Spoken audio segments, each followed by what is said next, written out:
XLV. Daisy and Demi. I cannot feel that I have done my duty as humble historian of the March family, without devoting at least one chapter to the two most precious and important members of it. Daisy and Demi had now arrived at years of discretion, for in this fast age babies of 3 or 4 assert their rights, and get them, too, which is more than many of their elders do. If there ever were a pair of twins in danger of being utterly spoiled by adoration, it was these prattling Brooks. Of course they were the most remarkable children ever born, as will be shown when I mention that they walked at 8 months, talked fluently at 12 months, and at 2 years they took their places at table, and behaved with a propriety which charmed all beholders. At 3, Daisy demanded a needler, and actually made a bag with 4 stitches in it. She likewise set up housekeeping in the sideboard, and managed a microscopic cooking stove with a skill that brought tears of pride to Hannah's eyes, while Demi learned his letters with his grandfather, who invented a new mode of teaching the alphabet by forming the letters with his arms and legs, thus uniting gymnastics for head and heels. The boy early developed a mechanical genius which delighted his father and distracted his mother, for he tried to imitate every machine he saw, and kept the nursery in a chaotic condition, with his sew-and-sheen, a mysterious structure of string, chairs, clothespins, and spools for wheels to go wound and wound, also a basket hung over the back of a big chair, in which he vainly tried to hoist his too confiding sister, who, with feminine devotion, allowed her little head to be bumped till rescued, when the young inventor indignantly remarked, "Why, Mar, dat's my lely waiter," and me's trying to pull her up. Though utterly unlike in character, the twins got on remarkably well together, and seldom quarreled more than thrice a day. Of course, Demi tyrannized over Daisy, and gallantly defended her from every other aggressor, while Daisy made a galley slave of herself, and adored her brother as the one perfect being in the world. A rosy, chubby, sunshiny little soul was Daisy, who found her way to everybody's heart, and nestled there. One of the captivating children, who seemed made to be kissed and cuddled, adorned and adored like little goddesses, and produced for general approval on all festive occasions. Her small virtues were so sweet that she would have been quite angelic if a few small naughtinesses had not kept her delightfully human.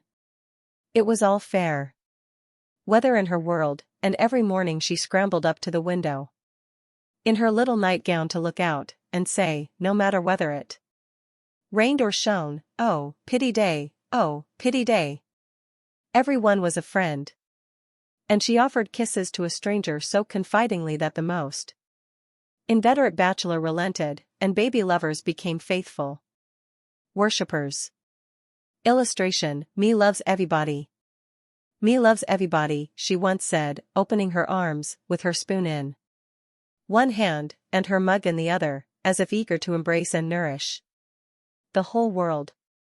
As she grew, her mother began to feel that the dovecote would be blessed by the presence of an inmate as serene and loving as that which had helped to make the old house home, and to pray that she might be spared a loss like that which had lately taught them how long they had entertained an angel unawares. Her grandfather often called her Beth, and her grandmother watched over her with untiring devotion, as if trying to atone for some past mistake, which no eye but her own could see. Demi, like a true Yankee, was of an inquiring turn, wanting to know everything, and often getting much disturbed because he could not get satisfactory answers to his perpetual "what for?" He also possessed a philosophic bent, to the great delight of his grandfather, who used to hold Socratic conversations with him, in which the precocious pupil occasionally posed his teacher, to the undisguised satisfaction of the womenfolk. Illustration: What makes my legs go, Drampa? What makes my legs go, Drampa? Asked the young philosopher, surveying those active portions of his frame with a meditative air, while resting. After a go-to-bed frolic one night. "It's your little mind, Demi," replied the sage, stroking the yellow head respectfully. "What is a little mine?" "It is something which makes your body move, as the spring made the wheels go in my watch when I showed it to you. Open me, I want to see it go wound." "I can't do that any more than you could open the watch. God winds you up, and you go till he stops you." "Does I?" And Demi's brown eyes grew big and bright as he took in the new thought. "Is I wounded up like the watch?" "Yes, but I can't show you how, for it is done when we don't see." Demi felt of his back, as if expecting to find it like that of the watch, and then gravely remarked, "I does it when I's asleep." A careful explanation followed, to which he listened so attentively that his anxious grandmother said, "My dear, do you think it wise to talk about such things to that baby? He's getting great bumps over his eyes, and learning to ask the most unanswerable questions. If he is old enough to ask the questions, he is old enough to receive true answers. I am not putting the thoughts into his head, but helping him unfold those already there. These children are wiser than we are. And I have no doubt the boy understands every word I have said to him. Now, Demi, tell me where you keep your mind?" If the boy had replied like Alcibiades, "By the gods, Socrates, I cannot tell," his grandfather would not have been surprised, but when, after standing a moment on one leg, like a meditative young stork, he answered, in a tone of calm conviction, "In my little belly," the old gentleman could only join in grandma's laugh, and dismiss the class in metaphysics. There might have been cause for maternal anxiety, if Demi had not given convincing proofs that he was a true boy, as well as a budding philosopher, for, often, after a discussion which caused Hannah to prophesy, with ominous nods, that child ain't long for this world, he would turn about and set her fears at rest by some of the pranks with which dear, dirty, naughty little rascals distract and delight their parents' souls. Meg made many moral rules, and tried to keep them, but what mother was ever proof against the winning wiles, the ingenious evasions, or the tranquil audacity of the miniature men and women who so early show themselves accomplished artful dodgers? "No more raisins, Demi, they'll make you sick," says Mama to the young person who offers his services in the kitchen with unfailing regularity on plum pudding day. "Me likes to be sick. I don't want to have you, so run away and help Daisy make patty cakes." He reluctantly departs, but his wrongs weigh upon his spirit, and, by and by, when an opportunity comes to redress them, he outwits Mama by a shrewd bargain. "Now you have been good children, and I'll play anything you like," says Meg, as she leads her assistant cooks upstairs, when the pudding is safely bouncing in the pot. "Truly, Marmar?" asks Demi, with a brilliant idea in his well-powdered head. "Yes, truly, anything you say," replies the short-sighted parent, preparing herself to sing The Three Little Kittens half a dozen times over, or to take her family to buy a penny bun, regardless of wind or limb. But Demi corners her by the cool reply, "Then we'll go and eat up all the raisins." Aunt Dodo was chief playmate and _confidant_ of both children, and the trio turned the little house topsy-turvy. Aunt Amy was as yet only a name to them. Aunt Beth soon faded into a pleasantly vague memory, but Aunt Dodo was a living reality, and they made the most of her, for which compliment she was deeply grateful. But when Mr. Bear came, Joe neglected her playfellows, and dismay and desolation fell upon their little souls.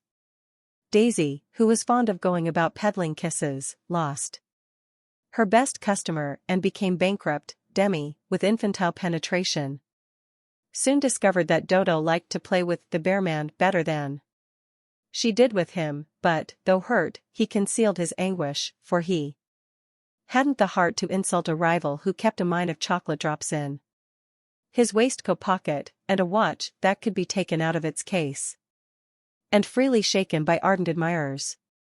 Some persons might have considered these pleasing liberties as bribes. But Demi didn't see it in that light, and continued to patronize the bear man with pensive affability, while Daisy bestowed her small affections upon him at the third call, and considered his shoulder her throne, his arm her refuge, his gifts treasures of surpassing worth. Gentlemen are sometimes seized with sudden fits of admiration for the young relatives of ladies whom they honor with their regard, but this counterfeit philoprogenitiveness sits uneasily upon them, and does not deceive anybody a particle. Mr. Bear's devotion was sincere, however. Likewise effective, for honesty is the best policy in love as in law. He was one of the men who are at home with children, and looked particularly well when little faces made a pleasant contrast with his manly one. His business, whatever it was, detained him from day to day. But evening seldom failed to bring him out to see well. He always asked for Mr. March, so I suppose he was the attraction. The excellent papa labored under the delusion that he was, and reveled in long discussions with the kindred spirit, till a chance remark of his more observing grandson suddenly enlightened him. Mr. Bear came in one evening to pause on the threshold of the study, astonished by the spectacle that met his eye.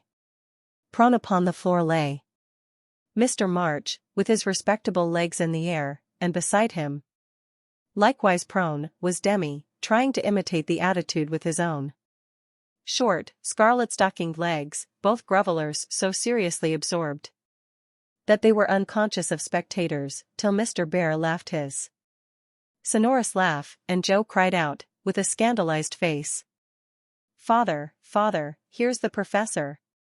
Down went the black legs and up came the grey head, as the preceptor said, with undisturbed dignity, "Good evening, Mr. Bear. Excuse me for a moment, we are just finishing our lesson. Now, Demi, make the letter and tell its name." I knows him, and, after a few convulsive efforts, the red legs took the shape of a pair of compasses, and the intelligent pupil triumphantly shouted, "It's a we, Drampa, it's a we." Illustration, Drampa, it's a we. He's a born Weller, laughed Joe, as her parent gathered himself up, and her nephew tried to stand on his head, as the only mode of expressing his satisfaction that school was over. "What have you been at today, B superscript 1 chin?" asked Mr. Bear, picking up the gymnast. "Me went to see little Mary." "And what did you there?" "I kissed her," began Demi, with artless frankness. "Prut! Thou beginnest early. What did the little Mary say to that?" asked Mr. Bear, continuing to confess the young sinner, who stood upon his knee, exploring the waistcoat pocket. "Oh, she liked it, and she kissed me, and I liked it. Don't little boys like little girls," added Demi, with his mouth full, and an air of bland satisfaction. "You precocious chick. Who put that into your head?" said Joe, enjoying the innocent revelations as much as the professor. "'Tisn't in mine head, it's in mine mouth," answered literal Demi, putting out his tongue, with a chocolate drop on it, thinking she alluded to confectionery, not ideas. "Thou shouldst save some for the little friend, sweets to the sweet manling," and Mr. Bear offered Joe some, with a look that made her wonder if chocolate was not the nectar drunk by the gods. Demi also saw the smile, was impressed by it, and artlessly inquired, "Do great boys like great girls, too, Fessor?" Like young Washington, Mr. Bear couldn't tell a lie, so he gave the somewhat vague reply that he believed they did sometimes, in a tone that made Mr. March put down his clothes brush, glance at Joe's retiring face, and then sink into his chair, looking as if the precocious chick had put an idea into his head that was both sweet and sour. Why Dodo, when she caught him in the china closet half an hour Afterward, nearly squeezed the breath out of his little body with a tender embrace, instead of shaking him for being there, and why she followed up this novel performance by the unexpected gift of a big slice of bread and jelly, remained one of the problems over which Demi puzzled his small wits, and was forced to leave unsolved forever. Illustration, tailpiece. Illustration, Mr. Bear and Joe were enjoying promenades.